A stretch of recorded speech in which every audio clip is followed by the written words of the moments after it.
$150 million C-17 cargo planes, 87-ton hovercraft LCACs, a worldwide supply network answerable only to the Department of Defense. The military's awesome transport tools. They can speed men and materiel to any war zone on Earth. Now, military movers on Modern Marvels.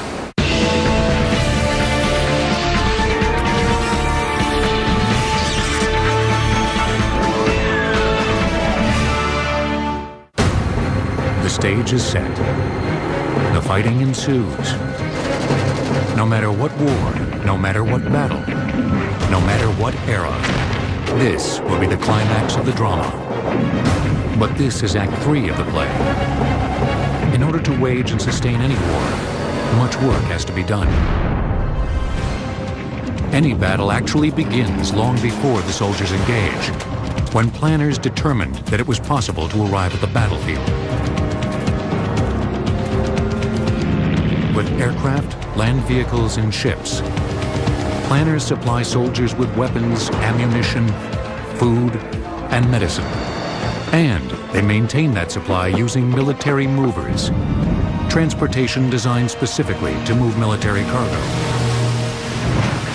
The infantry fights for what they call key terrain, but to understand these battles and where they occur, you have to understand how people get to the battlefield.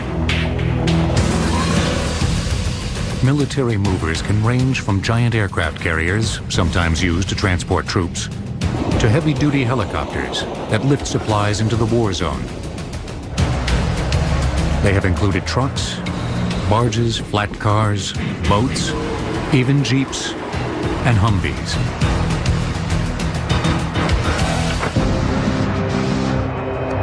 This is the top of the line for today's military movers.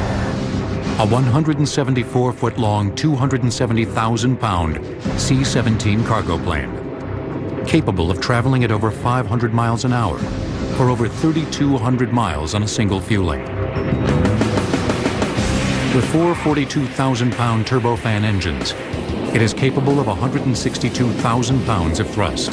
The C-17 has been a marvelous airplane. Its reliability is great. It allows us to move 18 pallets or any number of passengers into country, to go into very short runways for takeoff and landings. And when we surgically went into Afghanistan and took out the runway, we then had to come and operate out of those same runways. The hold on this megaplane is capable of transporting jeeps, Humvees, even tanks. It can also be reconfigured to accommodate 102 paratroops, or 144 regular troops, or 48 litters for medical evacuations. The purpose of this plane is basically anything the Air Force wants it to do. They'll get things to the front line as soon as possible. The C-17 has some spectacular features that make it a favorite of logistics planners. One is its ability to refuel in midair. We have a regular C-17 which holds 180,000 pounds, and we have an extended range which I believe holds 220,000 pounds of fuel, and gets us pretty far. And they have an aerial refueling receptacle on the top of the airplane, and we can stay in the air as long as they need us to. One other thing that makes this plane a little bit unique is we can fly with night vision goggles, and so we can go into dimly lit or runways without any light. It also helps us to scan for threats in a combat environment. It's actually one of the easier planes to fly because it is all glass and it does a lot for you. We have autopilot and auto throttle, so you can hook those up and it'll do everything for you. It's really a lot of fun to fly. The turbofan engines are a hybrid of old piston-driven propellers and jets. The C-17 is the culmination of nearly a century of military aviation research and development. And it is the most recent of the many C-designated or cargo aircraft military movers in the Air Force arsenal. Before the 20th century, transportation consisted of land or sea travel. But within that century, air travel blossomed into one of the most effective and efficient logistical tools. Cargo aircraft really began with the more sophisticated twin-engine propeller planes developed in the late 1930s, specifically the C-47 and C-46. It's interesting to look at the quantum leap and evolution that takes place between World War I and World War II, where you jump up to a level of technology where you have multi-engine, piston-driven aircraft capable of carrying 6,000 pounds of cargo in the case of the C-47, 10,000 pounds of cargo in the case of the C-46. The C-46 Commando was capable of carrying as many as 50 men and had 2 loading doors. The more familiar C-47 carried only 28 men and had 1 door, but served in a combat role towing gliders and dropping paratroopers into enemy territory. The post-war period saw a series of piston-driven airplanes like the C-119 boxcar, supplanted by the turboprop workhorse C-130 Hercules, and ultimately, the jet-powered C-141 Starlifter. The biggest of them all was the massive C-5. At the time of its introduction in the late 1960s, the largest aircraft in the world. But a military mover 247 feet long and 65 feet high, with a 270,000-pound payload and a maximum takeoff weight of 840,000 pounds, needs its space and about 8,000 feet of runway. And this is where the C-17 comes in. The smaller, more agile C-17 would do what the lumbering C-5 could never do, and in places the C-5 could never go. The C-17 was conceived in 1980, when the Air Force requested a versatile cargo plane with a large load capacity, combined with the ability to land at unimproved airstrips under battle conditions.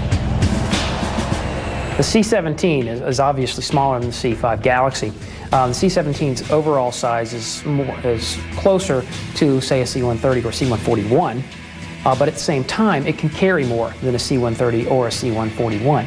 So by having a smaller aircraft that costs less money overall to manufacture, we can have a larger fleet of C-17s.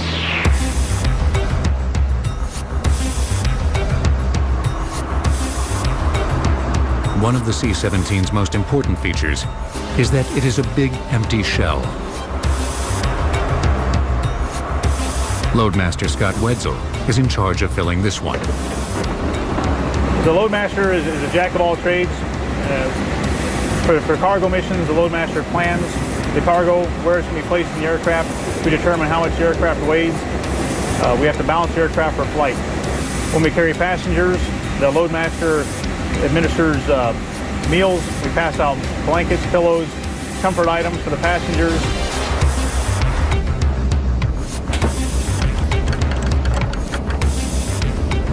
Loading this 18-foot wide, 15-foot high compartment with 172,000 pounds of freight requires a computer, a crew, and a plan. Right now, the aircraft is set up to download the rolling stock. Once the rolling stock is off the aircraft, we would need to reconfigure the floor to move the pallets out. To do that, the first thing we're going to do is flip over all the rollers. We raise the guide rails. The aircraft would be open. We come over here to the side panel. These pallets are locked into the side rails. The locks are electrically controlled. They're going to retract into the floor, and that will release the pallet. Then all we would do is simply push the pallet off the aircraft. Specially designed hydraulic forklift cranes called K-loaders help load the C-17 and can even be driven right on board through the back loading ramp. It reaches up to 225 inches up in the air. It can uphold 25,000 pounds of cargo or rolling stock at one time. The C-17 began assisting military operations in the Balkans in the early 90s, having just missed action during the Gulf War. Since then, it has proven itself in hundreds of humanitarian sorties, dropping 2.5 million individual rations during Operation Enduring Freedom in Afghanistan and Operation Iraqi Freedom. I believe it's the cream of the crop. I fly on them as well, and they've done things that I've never seen any other airplane do before. It's got great maneuverability, short distance landing, takeoff. It can haul anything. It's great airplane.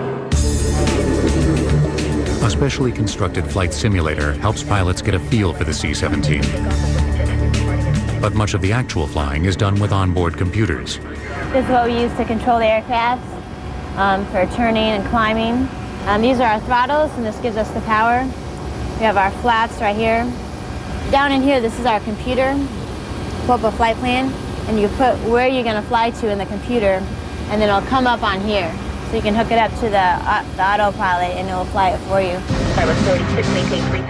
Not surprisingly, in addition to the 120 aircraft which will be fully delivered by 2004, the military has requested another 60 C-17s. And until the next generation of aircraft flies from the drawing board into the war zone, the C-17 Globemaster III will remain the most flexible of all the airborne military movers.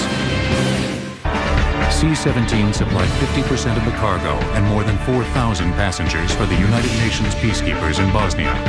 Military movers will return on Modern Marvels.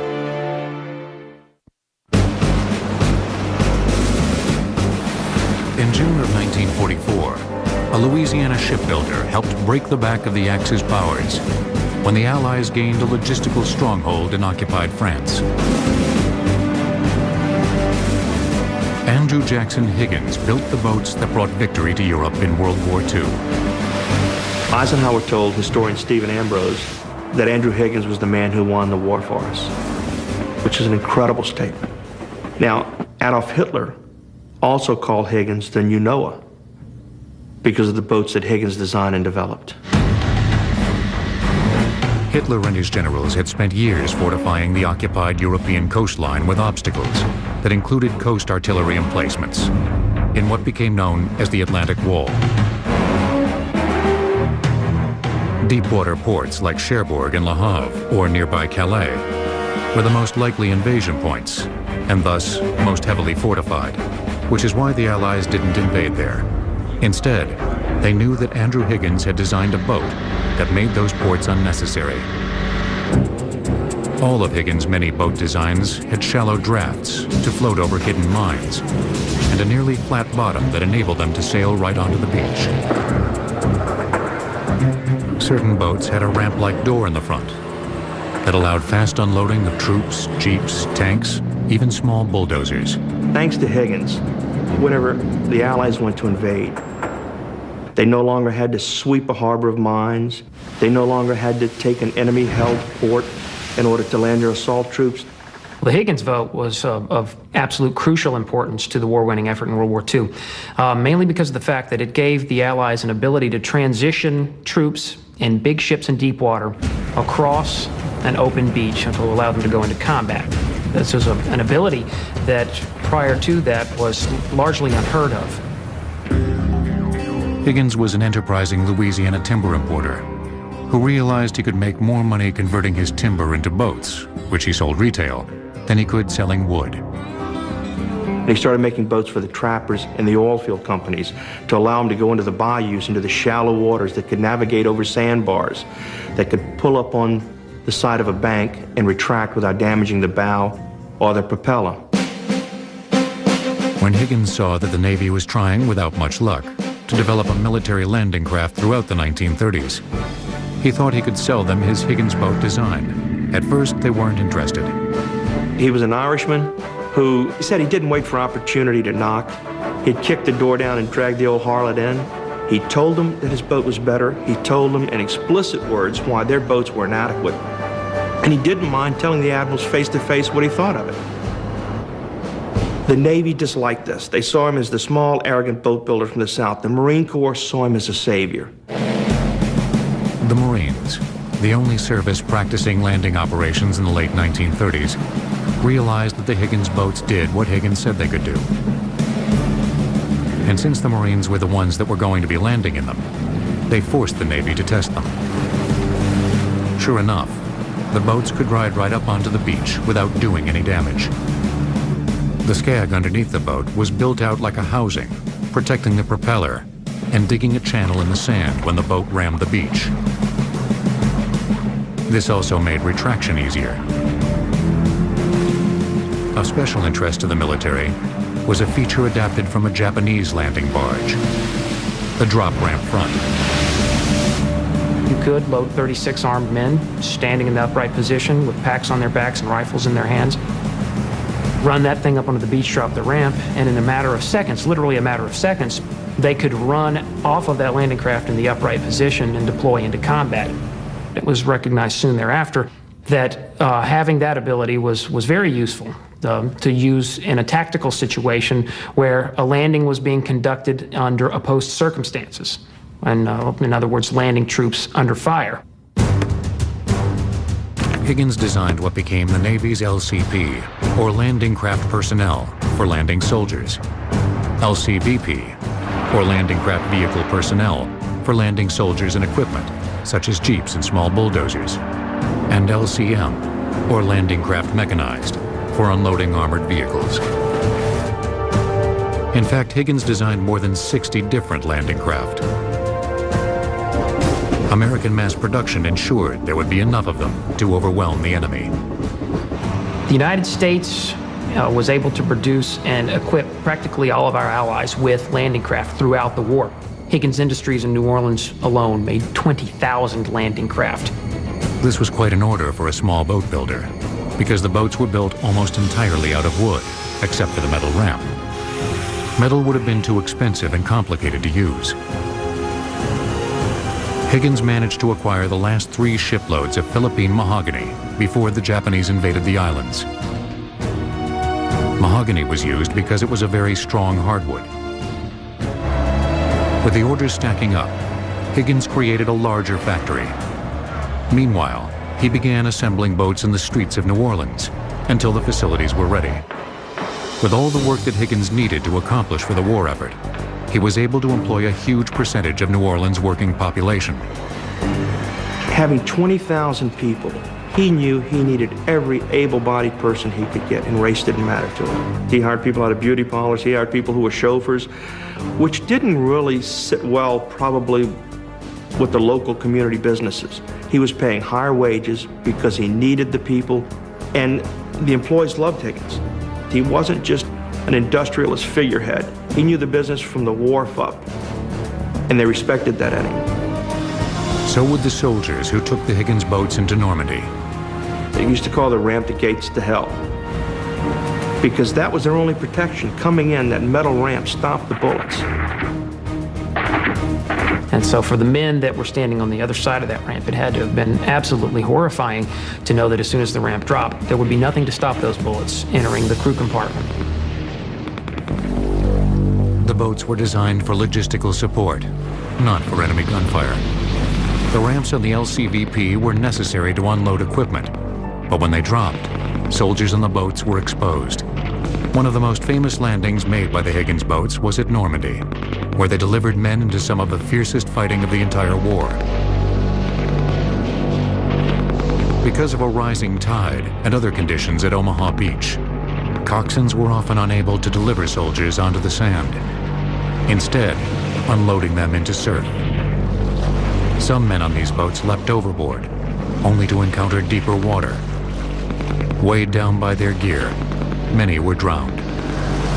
But the vast majority of boats traveled close enough to the shore to unload. And once there, they made it impossible for the Allies to be dislodged. We effect our landings on June 6th, and what continues for 3 months thereafter is providing sustaining logistical support to those armies fighting in Normandy. We had not captured Cherbourg, we had not captured Le Havre. In other words, we did not have a deep water port. And the only way that we kept a force of 250,000 supplied fighting in Normandy, the way that we kept the ammunition and the fresh water and the fuel and the extra socks supplied to our armies was by delivering them over the open beaches that had been captured on June 6th. Though justly famous for their performance at Normandy, the Higgins landing craft proved valuable throughout the war, including over 115 landing operations in the Pacific Theater, also known as D-Day landings. They even proved useful after the war ended, long after Andrew Jackson Higgins died in 1952. The same design was used in Korea. The same design initially was used in Vietnam. Now, if you think of what happened to the aircrafts, you went from the B-17s to the B-52s. But the little boat that carried the men and equipment stayed the same. It was such perfect design for what it was needed for that they really didn't have to change the design of that boat until they got to the hovercraft now, the modern crafts, the L-cats. Today, nearly all of the original World War II Higgins boats have rotted away.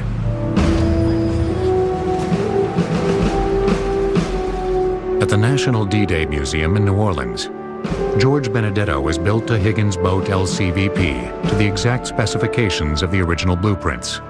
We were able to find a few of the Higgins people who were still alive at that time that we got a fair amount of knowledge from. We have a fairly good set of plans, and there are some books out there. The framework of the boat probably has 4 times the normal skeleton internal frame structure that most typical boats have. When the boat is sitting at rest and not underway, simply the bottom cut for the door is above the water line. Actually, there's an incredible sealing system on it. It winches in tight to the hull, so even the water coming up is stopped from coming in.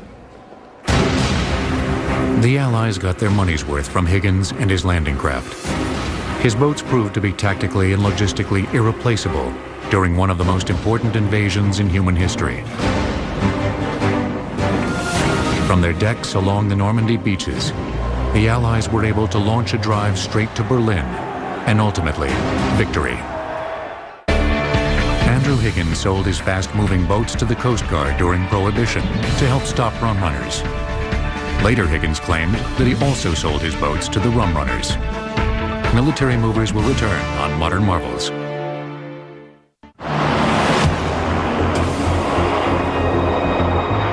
Welcome to LCAC country, where there's no beach out of reach, according to the United States Navy. Maintenance and training on the Navy's LCAC, or Landing Craft Air Cushion, takes place here at Camp Pendleton, outside of San Diego, California.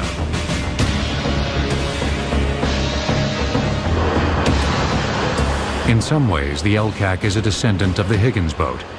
The LCAC is recognized as being the next step in the evolution of landing craft technology. Of course, during World War II, landing craft technology developed to the point where you have independently powered boats capable of running up onto the land, dropping a ramp to unload. Then again, it's nothing like the Higgins boat at all. LCAC technology is a different approach altogether. It's almost like comparing piston-driven aircraft with jet-powered aircraft. A boat that actually floats on a cushion of air on the surface of the water that's capable of transitioning from a water environment across an open beach and continuing on inland. Floating over water, land, ice, or snow, the LCAC can operate at temperatures as high as 120 degrees or as low as 30 degrees below 0 Fahrenheit. But floating isn't as easy as it might seem. Balancing the craft can be a challenge. Being a hovercraft, we're actually riding on a cushion of air that's held in by the black rubber skirts you see around each craft. So we're literally riding on a cushion of air, just like an air hockey puck.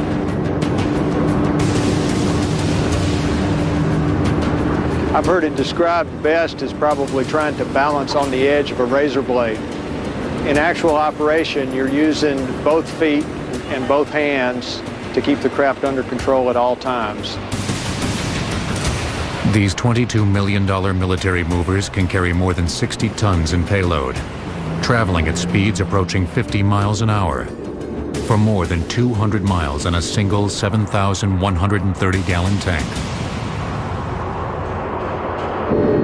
As far as operating, it takes a lot of controls, a lot of multiple tasking. You got different comms in both ears, and the navigator and the craft master are working in conjunction. It's pretty intense. 4 TF-40B gas turbines provide 3,955 horsepower to the 81-foot-long, 19.5-foot-tall craft. 2 12-foot pitch propellers move it forward and help keep it upright. But it takes more than that to lift an LCAC up into the air. We have 4 what we call lift fans that when the engines are running, They suck outside air in and force that air underneath the craft. That causes the craft to rise approximately 5 feet. They put out 1 million cubic inches of air per second. Half of the air is transferred to the bow thrusters, the other half is produced to the bag, which gives us our lift. The bow thrusters give us bow direction. If the bow thrusters point left, of course the boat's going to turn right. If you point them right, the boat's going to turn left. A crew of 5 staffs a typical LCAC.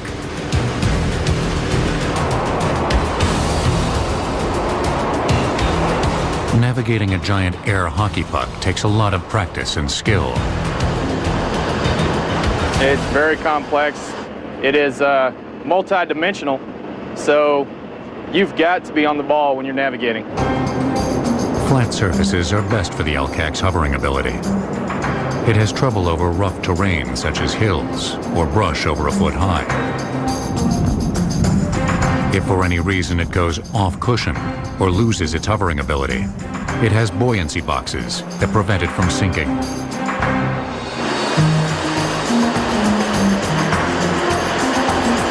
Naturally, all that wind kicks up plenty of salt air and sand.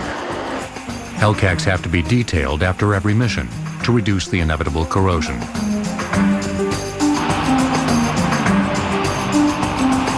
Despite their precarious-seeming locomotion, LCACs are built tough, and they've proven themselves valuable military movers. The LCACs were designed with Marine Corps equipment in mind, of course, and so we can carry everything from Humvees all the way up to an M1A1 Abrams tank. LCACs were deployed during Operation Enduring Freedom and Operation Iraqi Freedom, helping bring men and supplies from ship to shore at military outposts. I was out there and we made our mission, you know, and did our job. First ones out there, took all the troops to the beach. You know, I felt like I was serving my country and did my job, you know. The Navy maintains a fleet of almost 100 LCACs in the U.S. alone. With a lifespan of approximately 20 years, it has become an invaluable Navy military mover. Roughly 70% of the world's beaches are vulnerable to an LCAC amphibious assault. Military movers will return on Modern Marvels. The railroad brought revolutionary change to warfare. It was the first modern logistical tool ever used by any military. It greatly increased the speed with which armies could organize for battle. Before the railroads, there was human power and animal power. When you think in terms of 19th century warfare, you're thinking in terms of a campaign or battle that moves at about a 4-mile-an-hour pace, okay? As fast as a walking man, as fast as 4 mules pulling a wagon.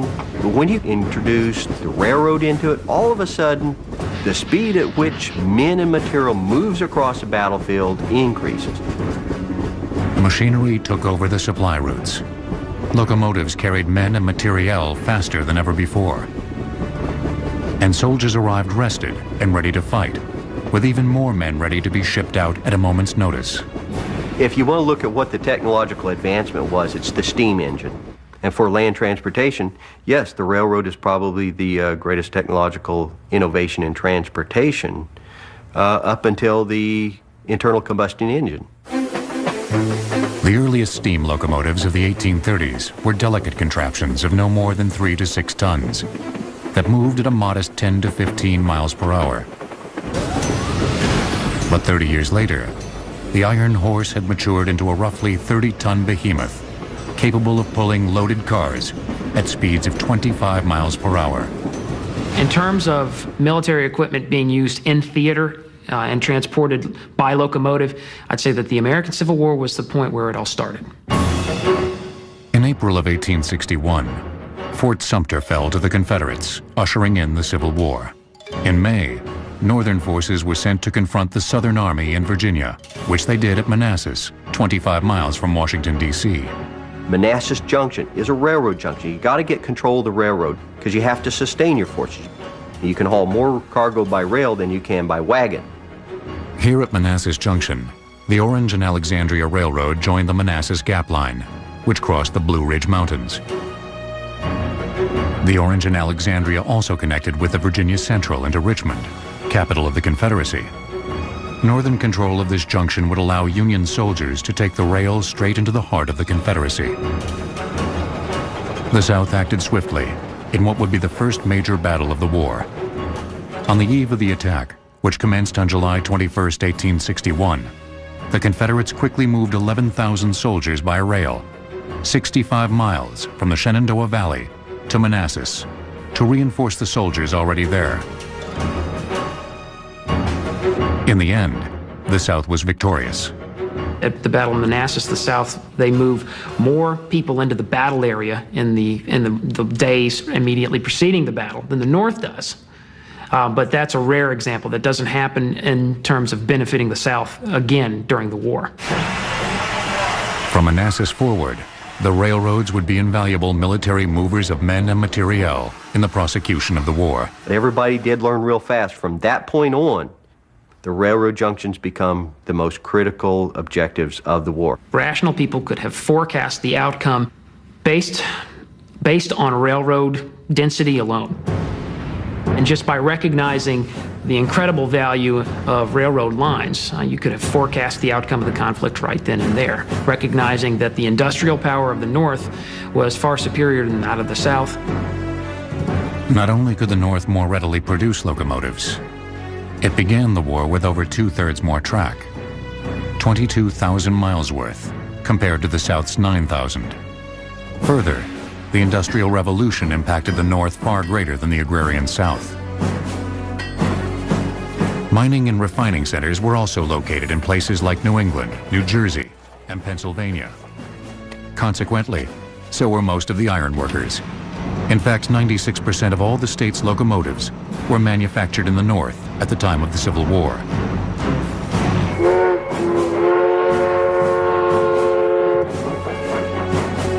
The Confederacy also built railways during the war, but they often ended up in Northern control as Union forces pushed further into the South, occasionally hastening a Confederate defeat. When Union forces landed on the peninsula near Fort Morgan, Alabama, they made use of a Confederate spur line, which was 4 miles from the fort. The Union forces during the siege of Fort Morgan would move artillery pieces, they would move artillery ammunition, they would move people, they would move food, everything that was necessary to sustain the Union forces besieging Fort Morgan moved back and forth on this Confederate rail line. They ultimately forced Fort Morgan's capitulation. As Fort Morgan proved, the rails didn't choose sides. Whoever had control of the tracks could use them to their advantage. Without adequate railroads of their own, the South busied itself trying to destroy lines under Northern control.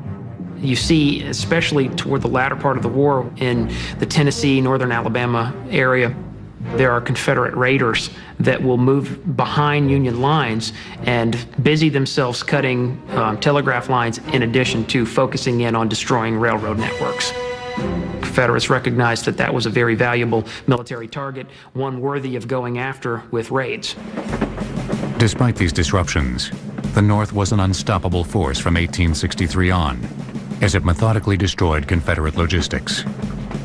The key to it is to sever the South's ability to resupply itself or to shift food that is grown in the West to the East, or men and material, right? And that is why Atlanta becomes so critical, is because all these railroads join there. And if you can reach Atlanta and sever it, then essentially you have divided the South. The South conceded defeat in 1865, 8 months after the fall of its railroad hub in Atlanta. After the Civil War, the internal combustion engine would influence and eventually dominate mechanized land transportation. But the very first mass military mover continued to provide a vital logistical purpose throughout the First and Second World Wars, transporting troops and cargo, especially throughout Europe. In 1863, General Joseph Hooker sent more than 20,000 men with horses, artillery, and equipment from the Washington area to Chattanooga, over 1,100 miles by railroad in only 11 days. It was the longest, fastest troop movement in history until World War I. Military movers were returned on modern marvels. All modern military movers ultimately take their orders from a single command, whose only responsibility is military transportation and logistics. At Scott Air Force Base in Illinois resides the United States Transportation Command, home of U.S. military logistics. It was a Civil War general who once said, "Victory goes to the side that gets there first with the most." And we're quite proud of U.S. Transportation Command and our components for all that they do, because, in fact, if that's the litmus, the United States will win. United States Transportation Command, or U.S. TRANSCOM, coordinates land, sea, and air transportation for the Department of Defense in times of war and peace. The command consists of 3 military transportation components: the Air Force's Air Mobility Command, the Navy's Military Sea Lift Command, and the Army's Military Traffic Management Command. On the eve of any war, military experts have always considered 3 important aspects. One is battlefield tactics. Another is war strategy. The third is logistics, and it concerns arriving with troops and supply lines and sustaining them for the duration using military movers. Logistics has always been the umbilical cord for any military action. It's providing the movement into a theater so that we can prosecute a war, so that we can provide sustainment. So if it moves in the United States military, it starts with and is moved by United States Transportation Command. Every one of the Air Force's C-17s that flew resupply missions for Operation Enduring Freedom and Operation Iraqi Freedom was sent by U.S. TRANSCOM. Every one of the Navy's roughly 100 LCACs running supplies from ship to shore is coordinated by U.S. TRANSCOM. In fact, every military supply truck, cargo ship, and airplane full of equipment is overseen by U.S. TRANSCOM. During the first year of Operation Enduring Freedom, U.S. TRANSCOM shipped more than 420,000 tons of supplies to aid more than 50,000 soldiers, coordinating thousands of cargo missions from bases in Europe and the United States. We're a combination of not only the Air Force, the Army, the Marines, and the Navy, but the Coast Guard, our commercial contractors, and many of our civilian employees. It takes that whole team to be able to make TRANSCOM operate. Bringing such diverse services and industries together has streamlined logistics for today's modern military. But the concept of centralized military transportation has been around for a while. Each branch, for example, has attempted internal coordination. The main lesson with each war, from the Revolutionary War up to World War I, is that transportation has to be centralized under one authority. And so it's in World War I that the American Army, both in France and the United States, creates a singular office to control this, called the Chief of Transportation. But offices with limited power within one branch of the service were inadequate to effectively coordinate a multi-pronged force like the American military. Planners needed something bigger, answerable only to the Department of Defense.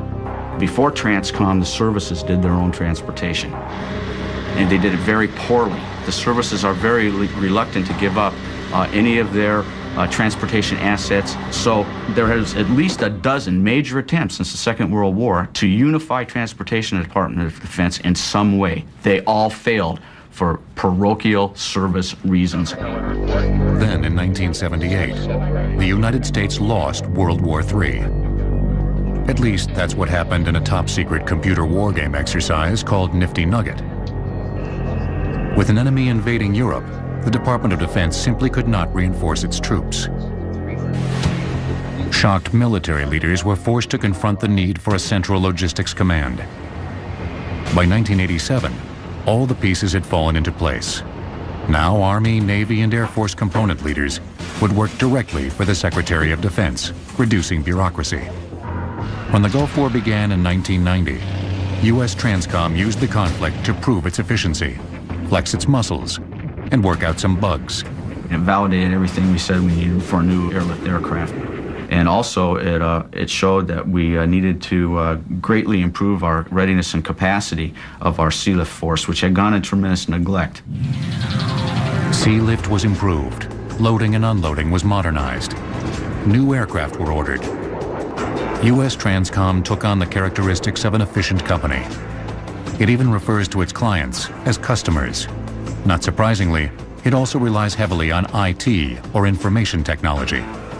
We are very IT intensive in U.S. Transportation Command. We have multiple systems that are used to track planning, capacity, and execution. So at any given time, we not only know what capability we have available, what capabilities are being used, where it is in the world, not only the lift platforms, but actually all the items, the right people, equipment, and supplies, because we want to make sure that the right things get to the right place at the right time and the right quantity. There is an invisible marvel, and that is the information technology that supports the worldwide logistics to deliver as rapidly as possible the beans and bullets and supplies from the production facility, racing across the world to get it to the folks who needs it. Borrowing from the private sector, U.S. Transcom can track equipment using radio frequency ID tags and computerized barcodes. U.S. Transcom actually ships 80% of its supplies through the private sector. These companies might be transporting cargo or even soldiers for U.S. Transcom at any given time. We take a look at the requirement, determine what the best asset can be used to move it forward when it comes to cargo. When we move people, we most often move people on commercial carriers. Coordinating all this takes place here at the Mobility Control Center. We're essentially divided into 3 sections here in the Mobility Control Center. Right here, located within what we finally call the Starship Enterprise, is the Crisis Action Team. This is the 24-hour and 7 days a week operations cell for the command. If there's any phone calls from anyone, any agency, any command throughout the world, the phone call would come here. If you move to your left, we have the mobility section. The mobility section focuses on the requirements of the combatant commanders globally. Day-to-day logistics needs of regional commands are handled here. The third section of the Mobility Control Center is what we call the Joint Requirements section. The Joint Requirements section provides support to the same customer base, the combatant commanders in the field, DoD agencies, State Department agencies requesting transportation support. But the difference here is that these folks provide support for distinguished visitors, to include the President of the United States. Although the scope of the command extends beyond global conflicts, one of U.S. Transcom's chief responsibilities is to evaluate war plans from a logistical perspective. When a combatant commander puts together his plan to be able to operate in a theater, it then comes to us to determine whether we can actually execute that plan with the assets that we have. It may simply mean asking someone to arrive a day later, to go to a different location that will make it transportationally feasible. With strong logistics, military planners can better anticipate tactical and strategic challenges. In other words, doing as much work as possible before soldiers go out and risk their lives on the front lines. There's an old saying that amateurs study tactics, professionals study logistics. So not only are we fixating on improving things now, we're also spearheading development of futuristic systems, investing in them with our talent, with our dollars, to ensure we stay on the cutting edge. Those investments include expanding and improving other military movers. Land vehicles, ships, and airplanes that have always been the backbone of any successful defense. U.S. Transcom has quickly become as invaluable a logistical tool as the actual vehicles that it shifts and ships all over the world. $150 million C-17 cargo planes. 87-ton hovercraft LCACs. A worldwide supply network answerable only to the Department of Defense. The military's awesome transport tools. They can speed men and materiel to any war zone on Earth. Now, military movers on Modern Marvels.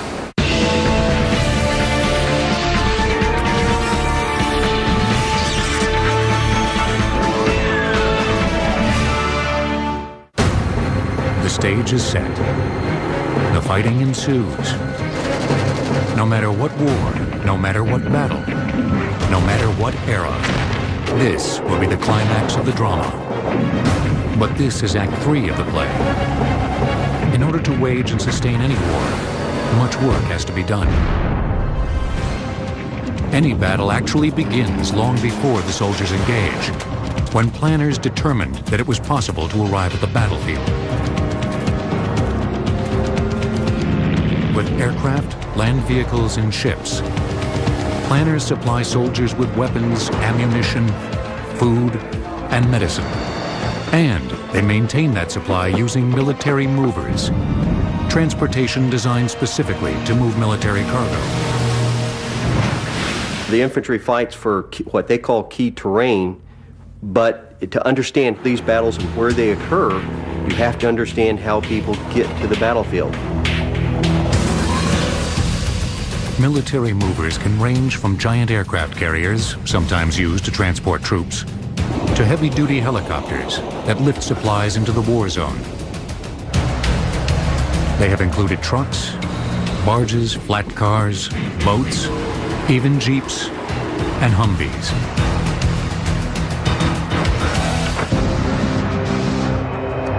This is the top of the line for today's military movers. A 174-foot-long, 270,000-pound C-17 cargo plane, capable of traveling at over 500 miles an hour for over 3,200 miles on a single fueling. With four 42,000-pound turbofan engines, it is capable of 162,000 pounds of thrust. The C-17 has been a marvelous airplane. Its reliability is great. It allows us to move 18 pallets or any number of passengers into country, to go into very short runways for takeoff and landings. And when we surgically went into Afghanistan and took out the runway, we then had to come and operate out of those same runways. The hold on this megaplane is capable of transporting jeeps, Humvees, even tanks. It can also be reconfigured to accommodate 102 paratroops, or 144 regular troops, or 48 litters for medical evacuations. The purpose of this plane is basically anything the Air Force wants it to do. They'll get things to the front line as soon as possible. The C-17 has some spectacular features that make it a favorite of logistics planners. One is its ability to refuel in midair. We have a regular C-17 which holds 180,000 pounds, and we have an extended range which I believe holds 220,000 pounds of fuel and gets us pretty far. And they have an aerial refueling receptacle on the top of the airplane, and we can stay in the air as long as they need us to. One other thing that makes this plane a little bit unique is we can fly with night vision goggles, and so we can go into dimly lit or runways without any light.